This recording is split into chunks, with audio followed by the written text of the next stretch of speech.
Ribelola mootummaa roga olalu seera mataa isaa qaba. Seera addunyaatti jira. Waar waanjamu jira. Dirree waraanaa irratti rukutuun walitti dhukaasanii wal ajjeesuu danda'an. Nama booji'ame akka itti qabatamu jira. Nama deeggaraa garee tokko jedhamee yaadamullee yoo qabame akkaataa itti qabamu jira. Nama mana hidhaa keessaa baasanii as boosatitti. Boosatee fagoo miti bakka dirree waraanaa waan jirretti. Ablammii lama kan ajjeesan guyyaa tokkotti. Maaliif ajjeefamu namni? Wallaggatti deengadda fakkeenyaaf komishiniin poolisii Oromiyaa nama loltuu warra bosonaa keessaa maqaa dha'ee ture. Maal dhageenya borumtaa isaa haadha abbaan nama sanii ajjeefame. Maal jechuudha? Nama haadha abbaan nama umriin isaa waggaa 18 oliitiif akkamitti gaafatama ta'a? Osuma ta'ee maal jechuudha nama tokko. Ani waggaan Ameerikaa ture mootummaas ture wajjin du'aa jiruudhaan wal barbaadaa turetti yeroo isaan ajjeesuuf yaalaa turanitti yeroo anis mootummaa isaanii ummata kana wajjin ta'ee foon qolchuudhaaf ifaan ifatti hojjechaa ture sanitti haati xiyyaa kana turte. Mootummaan sun haadha xiyyaa hin jeefne. Maaliif haadha xiyyaa akkamitti yakkaan seenuu danda'uuf maatiin kiyya akkamitti itti gaafatama? Nama mana hidhaatii baasanii ajjeesuun maal jedhama? Waa'ee gabaasni Amnesty International kanarraa xiqqoo ishiitti qosharee kan agarsiise. Gabaasni guyyaa guyyaan yeroo dheeraaf baay'ee waa'ee dhoksaa miti beeke. Dhoksaa miti. Tureera waggaa darbirraa kaasee pireezidant Shimallis ragaa bahuu danda'a. Waan deemaa jiru kana yogguma isin reefu eegaltu waan akkanaa kan ammumaa dhaabsisaa. Qaamni nageenyaa aadeeffachuu hin qabu. Namni reebamuu hin qabu, toorchar ta'uu hin qabu. Namni ajjeefamuu hin qabu. Seeraa ala hidhamuu hin qabu. Namni tokko shakkamaa yoo ta'e hin qabama, hin qoratama. Abbaan alangaa himatatti bana, mana murtii geessa. Manni murtii ragaa bitaa mirgaa dhaggeeffatee itti mura. Hin adabamaa jechuudha. Yakki isaa guddaa ta'e haaduu yoo jedhames kan itti murteessu poolisii yookiin loltuu tokko osoo hin taane mana murtiiti jechuudha.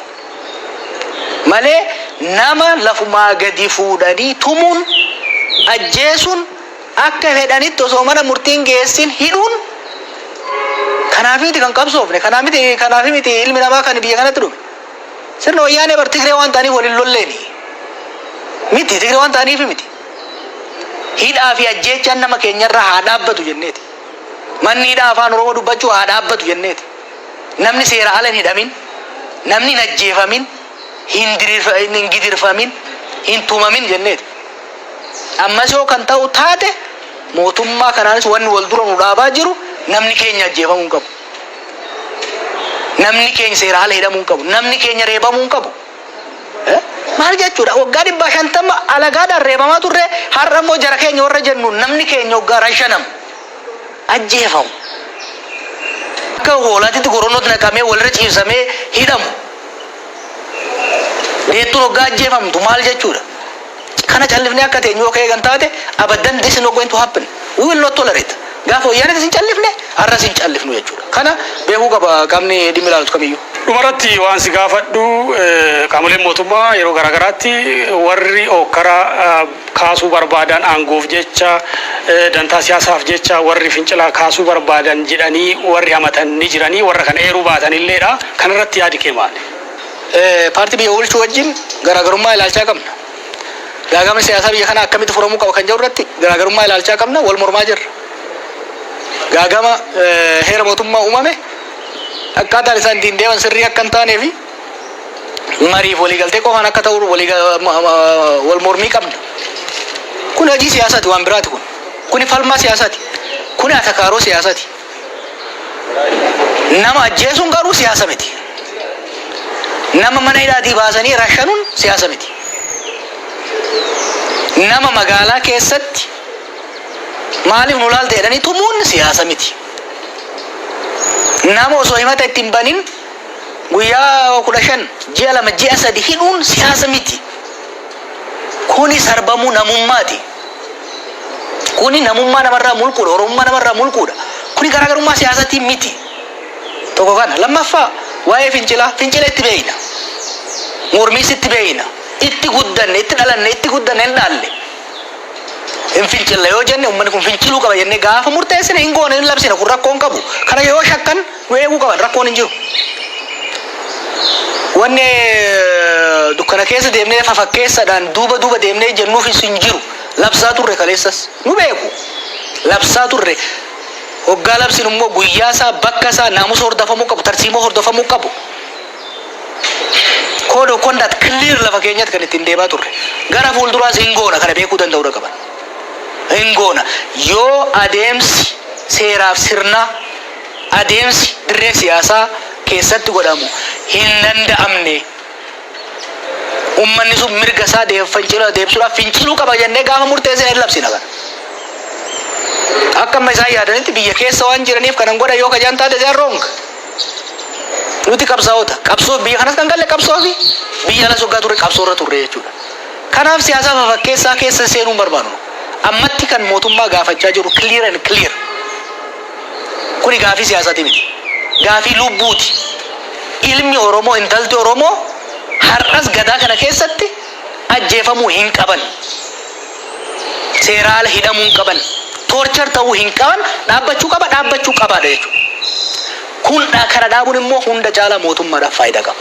Mootummaan kanarratti fuulleeffatee irratti hojjetee humna keessattuu haaraa leenjisee bobbaase kana uummatarraa kaasee mooratti deebisee leenjii sirnaa, leenjii poolisummaa, ogummaa poolisii, naamusa poolisii eeysisee deemuu danda'uu qaba. Wanni isaan dubbatan jira. Olaantummaa seeraa kabajnyaadhan. Gaafiin uummataa har'as gaafa hoyyaanes olaantummaan seeraa haa eeggamuu dabara. Olaantummaa qawwee osoo hin ta'in, olaantummaan homtakkee osoo hin ta'in olaantummaa seeraa. Olaantummaa seeraa kabajuu keessaa inni guddichi mirga namoomaa keessaa inni guddaan mirga lubbuun jiraachuuti. Lubbuu namaa bakkuma hundatti cinaa rasaasan, cinaa tumaa dhabamsiisaa olaantummaa seeraa dubbachuun qaanyiidha. Olaantummaa seeraa jechuun nama tumuu dhabuudha, gidirsuu dhabuudha. Olaantummaa seeraa jechuun akkaataa heera mootummaa naannichaatiin federaalaa taa'ee alatti nama hidhanii tursiisuu jechuu miti. Olaantummaa seeraa kabajuu jechuun karaa seeraatiin nageenya biyyaatii fi uummataa eegsisu jechuudha. Qaamni mootummaa lubbuu namaa ajjeesu, nama qabee tumu gadirsu,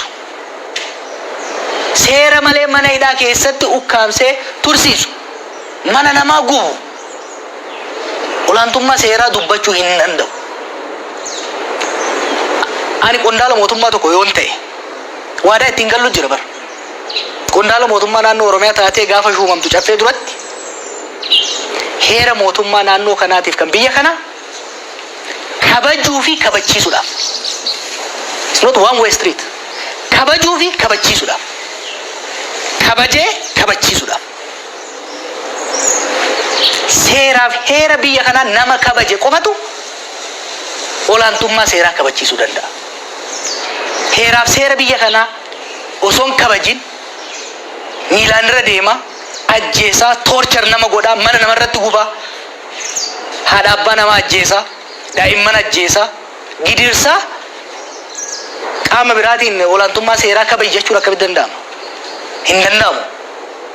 Kanaaf wanni jechuu barbaannu keessattuu poolisii Oromiyaatii fi qondaala mootummaa jiraniin ummata Oromoo, ummata Oromiyaa ajjeesaa, hidhaa, gidirsaa biyya bulchuun hin danda'amu. Olaantummaa seeraa kabachiisuudhaaf dura seera jalatti bulu seera kabajuudha gaafata.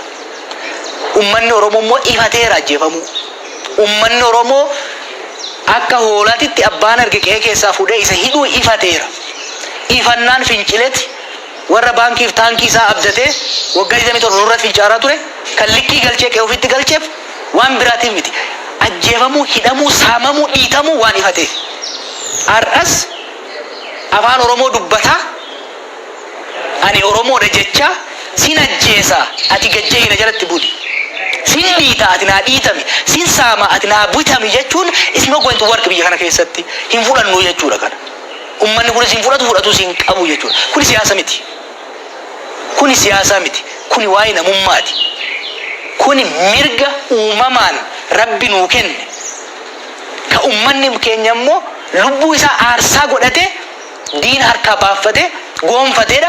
Amma immoo akka haaraatitti nu sarbuu barbaadan. Kana ummanni keenya dura dhaabbachuu qaba jechuudha.